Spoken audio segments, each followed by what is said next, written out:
नमस्कार, मैं आपके साथ अंकित मिश्रा और वक्त समय हो चुका है राजधानी एक्सप्रेस पर सवार होकर खबरों के बेहतर और सबसे सटीक जानकारी आप तक पहुंचाने के लिए। तो देहरादून से इस वक्त की बड़ी खबर सामने आ रही है, जिसमें उत्तराखंड में 38वें नेशनल गेम्स की तैयारी तेज हो गई है। नए रूप में नजर आएगा नेशनल गेम्स का प्रतीक मौली। नेशनल गेम्स के शुभंकर प्रतीक मौली की आज लॉन्चिंग होनी है। शाम 5 बजे देहरादून में कार्यक्रम का आयोजन होना है। महाराणा प्रताप स्पोर्ट्स कॉलेज में यह कार्यक्रम होगा। लॉन्चिंग कार्यक्रम में शामिल होंगे मुख्यमंत्री पुष्कर सिंह धामी, केंद्र खेल राज्य मंत्री रक्षा खड़से भी इस दौरान मौजूद रहेंगे। आईओसी की अध्यक्ष पीटी उषा भी इस दौरान इसमें शामिल बताई जा रही हैं, जो कि मौजूद रहेंगी। खेल एवं युवा कल्याण मंत्री रेखा आर्या भी इस दौरान मौजूद रहने वाली है। ये बड़ी जानकारी आप तक पहुंचा रहे हैं।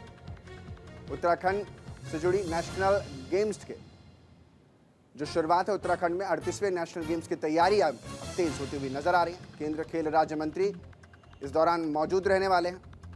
आईओसी के अध्यक्ष पीटी उषा भी इसमें शिरकत करती नजर आएंगी, जो शामिल रहेंगी। तो इसका जो प्रतीक चिन्ह है वो मौली है। 38वां नेशनल गेम है। नेशनल गेम्स के शुभंकर प्रतीक मौली की आज लॉन्चिंग हो रही है। 38वें नेशनल गेम्स की तैयारियां जो हैं उत्तराखंड में तेज है। पुष्कर सिंह धामी इसमें खुद मुख्यमंत्री मौजूद रहेंगे।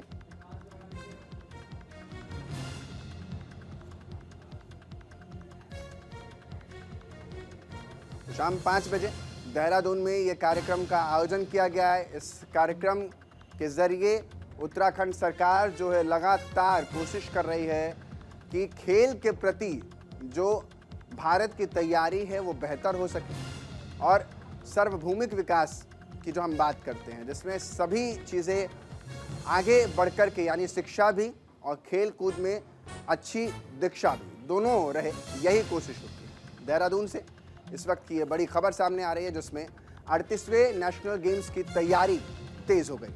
नए रूप में नेशनल गेम्स का प्रतीक मौली नजर आएगा।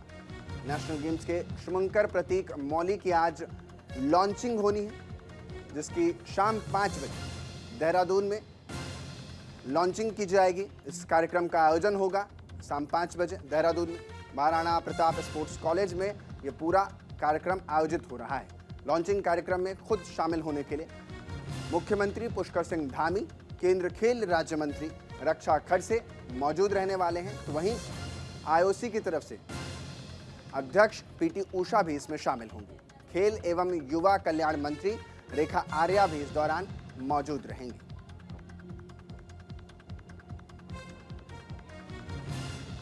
ज्यादा जानकारी के साथ मेरे सहयोगी अनुज अवस्थी हमारे साथ जुड़ रहे हैं। अनुज, क्या कुछ ये कार्यक्रम रहने वाला है और कितने बजे तक मुख्यमंत्री देहरादून में इस सभा स्थल पर पहुंचेंगे जहां पर ये पूरा कार्यक्रम आयोजित हो रहा है? बिल्कुल, नेशनल गेम्स 38वें नेशनल गेम्स की तैयारी जो है पूरी तरीके से तेज हो गई है। और आज जो है जो उसका शुभंकर जो प्रतीक है मौली, उसका आज आयोजन किया जाएगा। फिलहाल मुख्यमंत्री पुष्कर सिंह धामी दिल्ली हैं और दिल्ली दौरे के बाद वो राजधानी देहरादून पहुंचेंगे, जहां पे वो इसका शुभारंभ करेंगे। चूंकि राष्ट्रीय नेशनल गेम्स की जो मेजबानी है वो उत्तराखंड को मिली हुई है, और ये उत्तराखंड के लिए गर्व की बात है, क्योंकि मुख्यमंत्री लगातार इस बात को बोल रहे हैं कि हम खेल विश्वविद्यालय भी बनाएंगे। और खेल विश्वविद्यालय के अलावा चूंकि ओलंपिक संघ की जो अध्यक्ष है पीटी उषा, उनके द्वारा वो भी इस नेशनल गेम में शामिल रहेंगे। तो खेल मंत्री रेखा आर्या भी मौजूद रहेंगी। तो इन तमाम मौजूदगी में जो नेशनल गेम्स के शुभंकर मौली का जो है आज उसका उद्घाटन किया जाएगा और आज इसकी लॉन्चिंग भी करी जाएगी। जी अनुज, इसको लेकर के कितने लंबे समय से तैयारी हो रही थी, और सवाल ये भी है कि इस दौरान क्या कुछ लोग भी वहां पर और मौजूद होंगे? क्या मुख्यमंत्री का संबोधन भी होना है? बिल्कुल, मुख्यमंत्री पुष्कर सिंह धामी वहां पे संबोधित भी करेंगे, और साथ ही साथ जो नेशनल गेम्स से जुड़े हुए जो तैयारी है वो भी वहां पे मौजूद रहेंगे। चूंकि पूरे देश से ये खिलाड़ी यहाँ पे आ रहे हैं, और महाराणा प्रताप स्पोर्ट्स स्टेडियम में इसकी लॉन्चिंग कार्यक्रम होगी।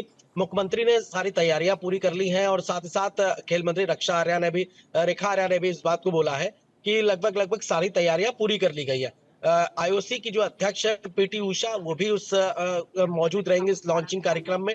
तो नेशनल गेम्स की पूरी तरीके से उत्तराखंड में शुरुआत होने वाली है, जिसको लेकर के आज उसकी लॉन्चिंग होनी। जी। कितने लोगों की संख्या वहां पर जुट सकती है जो वहां पर इस कार्यक्रम को देखने के लिए पहुंचेंगे, और क्या कुछ सुरक्षा के इंतजाम यहाँ किए गए हैं? बिल्कुल, पुलिस द्वारा सुरक्षा के सारे इंतजामात हैं, क्योंकि महाराणा प्रताप स्टेडियम में ये सारे खेल होने हैं, चाहे वो लंबी कूद हो, चाहे वो ओलंपिक, चाहे वो रेस हो, तो तमाम चीज़ें जो है इस स्पोर्ट्स महाराणा स्पोर्ट्स कॉलेज में होनी है, और मुख्यमंत्री भी वहाँ पे मौजूद रहेंगे। और आज ये लॉन्चिंग कार्यक्रम है, जो कि उत्तराखंड को मेज़बानी करने को मिला हुआ है, तो उत्तराखंड का जो पारंपरिक गीत है गणेशा को लेकर के उसी से इसकी शुरुआत करी जाएगी। और आज इसकी लॉन्चिंग जो शुभंकर का जो प्रतीक है मौली, उसकी आज लॉन्चिंग करी जाएगी। जी। अनुज, इस पूरी तैयारी को लेकर के जो गेम होना है, उसमें उत्तराखंड और क्या-क्या विकास के नए आयाम गढ़ता हुआ नजर आएगा, जिससे ये खेल बेहद खास और अंतर्राष्ट्रीय स्तर पर भी इसकी छाप रहे? बिल्कुल, उत्तराखंड के जो पारंपरिक वेशभूषा है, पारंपरिक व्यंजन है, और उत्तराखंड की अपनी संस्कृति है, उस संस्कृति को जो भी खिलाड़ी आएंगे, उस संस्कृति से उनको नवाजा जाएगा। और वो संस्कृति उनके सामने चाहे वो पहाड़ी खाना हो, चाहे वो पहाड़ी वेशभूषा हो, चाहे वो पहाड़ी संस्कृति हो, तमाम उन चीजों से जो है रूबरू कराया जाएगा जो खिलाड़ी आएंगे। और साथ ही साथ उत्तराखंड की संस्कृति, चूंकि अपने आप में ही बिल्कुल अलग है, और इस नेशनल गेम्स में प्रधानमंत्री नरेंद्र मोदी के आने की भी संभावना है कि प्रधानमंत्री नरेंद्र मोदी इस नेशनल 38वें जो नेशनल गेम्स है, इसमें आ सकते हैं मुख्य अतिथि के तौर पे। तो अपने आप में ही एक भव्य और दिव्य ये खेल होंगे, और उत्तराखंड के लिए गौरव की बात है। मुख्यमंत्री लगातार इस बात को बोल रहे हैं कि उत्तराखंड के लिए गौरव की बात है कि इन खेलों का आयोजन उत्तराखंड में हो रहा है, और उत्तराखंड के जो खिलाड़ी हैं उनको भी नया एक प्लेटफॉर्म मिल रहा है, उनको भी एक नया आयाम जी मिलेगा। अनुज, और साथ ही साथ खेल विश्वविद्यालय बनाने की भी मुख्यमंत्री ने बात की हुई है। जी। बहुत बहुत शुक्रिया अनुज, तमाम जानकारी के लिए। उत्तराखंड निकाय चुनाव की आरक्षण लिस्ट जारी कर दी गई है, जिसमें नगर निकाय चुनाव में 65 पद आरक्षित हैं। ऋषिकेश नगर निगम सीट सुप्रीम कोर्ट आरक्षित है, यानी एससी के लिए आरक्षित बताई जा रही है, शेड्यूल कास्ट के लिए।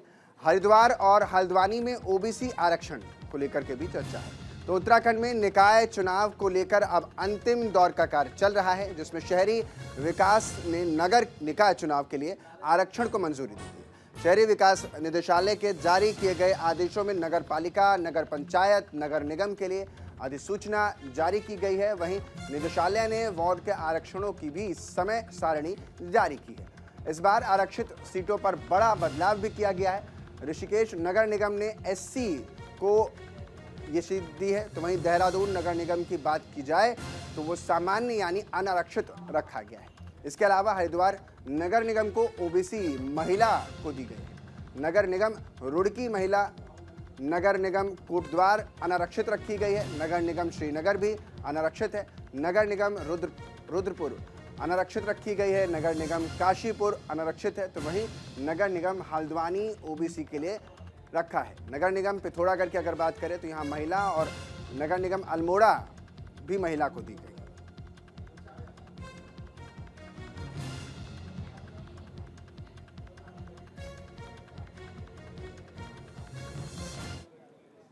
उत्तराखंड निकाय चुनाव की आरक्षण लिस्ट जारी कर दी गई है। लक्सर नगर पालिका को इसमें आरक्षित किया गया है। सुल्तानपुर नगर पंचायत ओबीसी घोषित किया गया है, तो वहीं आरक्षण सूची आने से कई नेताओं के सपने भी टूटते हुए नजर आए। सीट आरक्षित होने से दावेदारों के नामों में अब कमी भी आने की उम्मीद जताई जा रही है। तो उत्तराखंड में नगर निकाय चुनाव को लेकर आरक्षण सूची जारी कर दी गई है। उत्तराखंड के 11 नगर निगमों में महापौर, 43 नगर पालिका परिषदों और 46 नगर पंचायतों में अध्यक्ष पद पर चुनाव होने हैं। पहली बार 11 में से 2 नगर निगम में ओबीसी मेयर चुने जाएंगे। नगर निकाय चुनाव में 65 पद आरक्षित किए गए हैं। नवगठित 3 नगर निगमों में पहली बार चुनाव होगा। तो वहीं आपको बता दें कि लक्सर नगर पालिका को इस बार आरक्षित घोषित कर दिया गया है। इस बार अनुसूचित जाति से आने वाले उम्मीदवार चुनाव लड़ सकेंगे। इसके साथ ही सुल्तानपुर नगर पंचायत को भी ओबीसी आरक्षित किया गया है। निकाय चुनाव की अगर बात कर ले तो इसमें तैयारियों में प्रशासन जुटा हुआ है। कई नेताओं को, लेकिन इसमें बड़ा झटका भी लगा क्योंकि सीट आरक्षित होने से कहीं ना कहीं दावेदारों के नाम कम जरूर हुए हैं। कई सालों से चुनाव लड़ने का सपना पाल रहे और महीनों से चुनावी तैयारियों में लगातार खुद को झोंक रहे कांग्रेस और बीजेपी के कई नेताओं के सपनों को आरक्षण सूची ने चकनाचूर कर दिया है।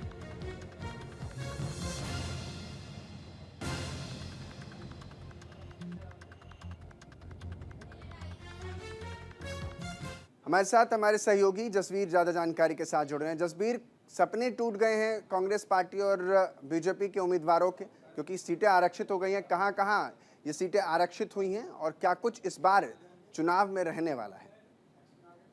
देखिए, नगर निकाय चुनाव को लेकर के जो क्रेज था, तो आरक्षित सूची के बाद उसमें वो कहीं ना कहीं फीका नजर आ रहा। वजह यह भी है कि पिछले 1 साल से चुनाव ड्यू है और सरकार की तरफ लोग जो दावेदार है, खासकर नगर पंचायत में लड़ने के इच्छुक है, वो सब टक्कर की लगाई देख रहे थे। आखिरकार सरकार ने आरक्षित सूची जारी कर दी। अब उम्मीद बढ़ गई कि भाई सूचना जारी होगी तो डेट भी आ जाएगी। आरक्षित सूची जारी होते ही कई ऐसे नेता हैं जो सालों से चुनाव लड़ने की तैयारी में थे, लेकिन वो बिना लड़ी आउट हो गए। यानी मैदान से आउट। जैसे लक्सर की मैं बात करूं, लक्सर नगर पालिका में, क्योंकि पहले ये सामान्य सीट रही है और इस बार उम्मीद जताई जाती कि शायद चक्रानुक्रम के अनुसार ये ओबीसी श्रेणी में आएगी, क्योंकि लक्सर में वैसे भी 36% ओबीसी है। तो उसे देखते हुए उम्मीद यही थी और उसी के मद्देनजर लोग तैयारी कर रहे थे, वो चाहे भाजपा, बसपा या फिर कांग्रेस के लोग हों, खासकर उसे लेकर के पूरी तैयारी में थे। और अब जैसे ही सूची जारी हुई तो वो ऑटोमेटिक ही बिना लड़ी मैदान से हट गए हैं। तो इसे लेकर के कहीं ना कहीं लोगों में एक मायूसी भी है, ऐसे तमाम लीडरों में। और मैं बात करूं नगर पंचायत, जो छोटी नगर पंचायत अभी बनी है सुल्तानपुर में, उसे भी वहां भी कई नेताओं को झटका लगा। वजह यह है कि वहां वैसे तो मुस्लिम बहुल्य क्षेत्र यानी कि अल्पसंख्यक क्षेत्र का एक बड़ा तबका वहां से निवास करता है, लेकिन उम्मीदें जताई जा रही थी कि शायद वहां सामान्य सीट होगी या फिर ऐसी सीट होगी या इस सीट को लेकर के, लेकिन वहां ओबीसी सीट कर दी गई है। तो इसे लेकर भी, और इसी तरह रुड़की में महिला सीट महिला के लिए आरक्षित कर दिया है, हरिद्वार में महिला के लिए आरक्षित कर दिया है। तो ये कहीं ना कहीं एक बड़ा झटका उन तमाम नेताओं के लिए है जो कई साल से इस बात के फिराक में थे या फिर इस बात को ये उम्मीद पाले हुए थे कि इस बार कहीं ना कहीं उन्हें भी मौका मिलेगा और वो अपना दमखम चुनाव में दिखाएंगे।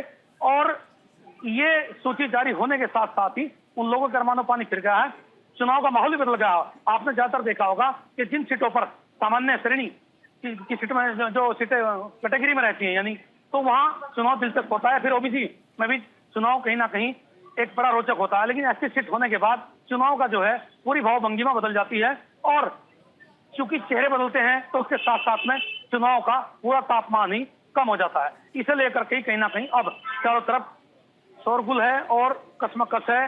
और अभी ये तैयारी भी की जा रही है कई जगह से, जो खबरें छनकर हमारे पास आ रही है, खासकर से मंगलोर है या जबरेड़ा है या फिर लक्सर है, सुल्तानपुर है, रुड़की है, कि आने वाले दिनों में जो चुनाव आयोग ने जो समय रखा है आपत्ति का, तो कहीं ना कहीं इस सूची के खिलाफ, यानी जो सीटें तय की गई है, जो जारी किया गया है आरक्षण, उसके खिलाफ कहीं ना कहीं वो लोग शिकायत भी करेंगे। कई ऐसे लोग जो तैयारी में जुटे हुए हैं। अंकित, बहुत बहुत शुक्रिया जसबीर तमाम जानकारी देने के लिए। हरिद्वार में नशा मुक्त अभियान तेज कर दिया गया, जिसमें एसएसपी प्रेमेंद्र सिंह डोभाल के निर्देश में अभियान किया जा रहा है, यानी चलाया जा रहा है। कई क्षेत्रों में चौपाल का भी आयोजन किया गया है। ग्रामीणों के साथ नशा मुक्ति को लेकर चर्चा की जा रही है। पुलिस ने ग्रामीणों से नशा मुक्त रहने की अपील की है। दरअसल हरिद्वार में मुख्यमंत्री के ड्रग्स फ्री देवभूमि मिशन को सफल बनाने के लिए एसएसपी प्रेमेंद्र सिंह डोभाल के नेतृत्व में व्यापक अभियान चलाया जा रहा है।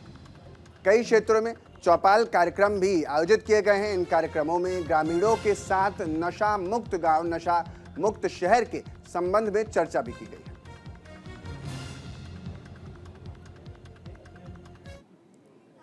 लक्सर में आरएसएस के प्रांत प्रचारक संजय कुमार ने महाकुंभ मेले को लेकर अहम बात कही है।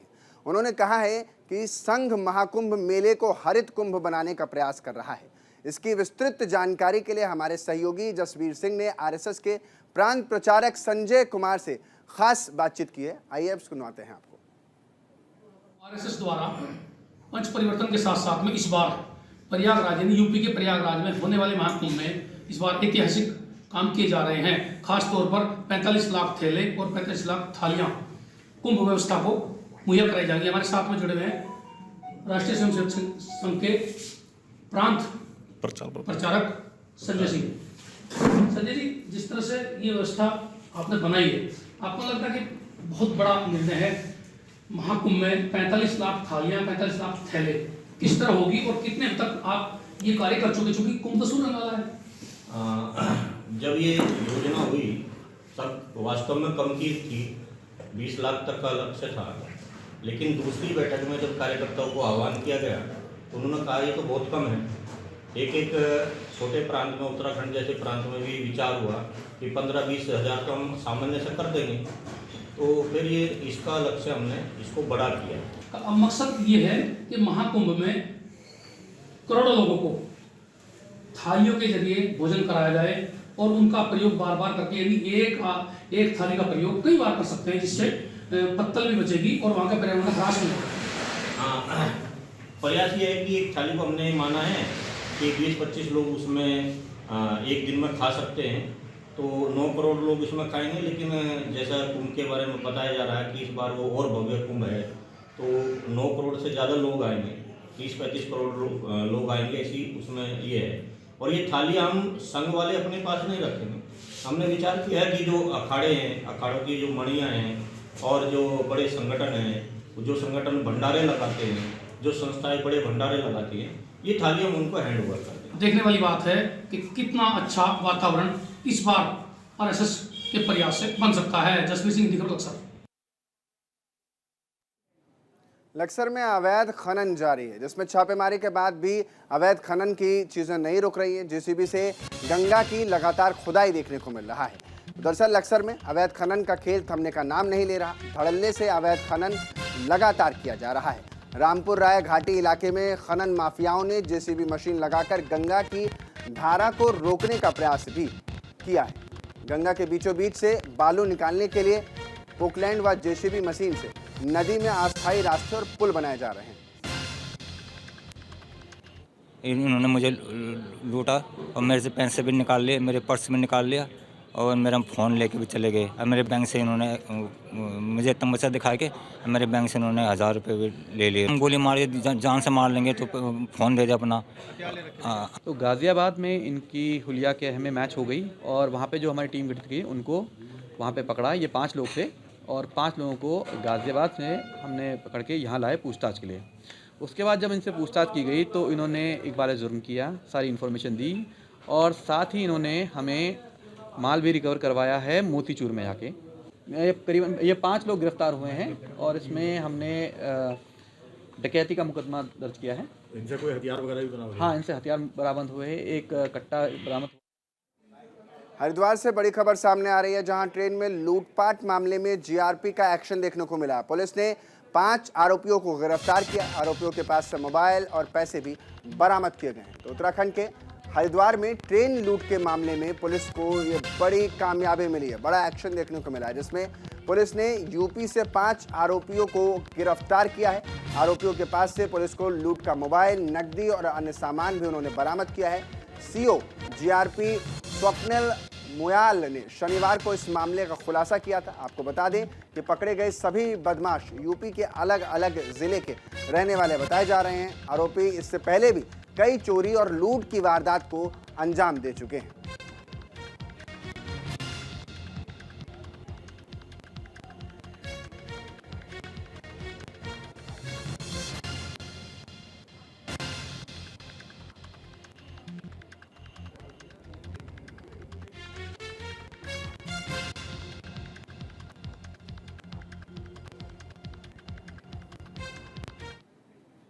हरिद्वार में ड्रग इंस्पेक्टर अनीता भारती की अपील पर एक नई और सराहनीय पहल शुरू की गई है।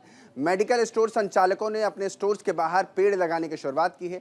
ये कदम पर्यावरण संरक्षण और हरियाली को बढ़ावा देने के लिए उठाया गया है। ड्रग इंस्पेक्टर अनीता भारती ने हरिद्वार जिले में मेडिकल स्टोर संचालकों को अपने स्टोर्स के बाहर पेड़ लगाने की अपील की थी। अनीता भारती ने कहा था जरूरी है हमारे लिए।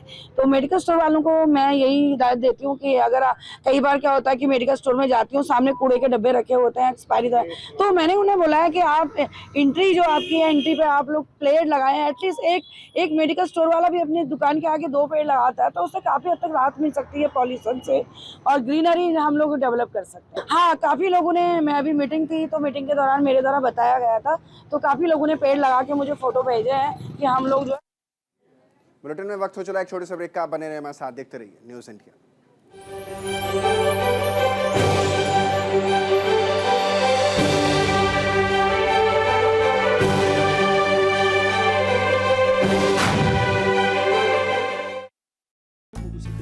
सर, फर्नीचर किस बोर्ड का बनवाएं? बॉयलर बोर्ड का, उबलते पानी से गलता भी नहीं है। आग लग जाए तो जलता नहीं है। दीमक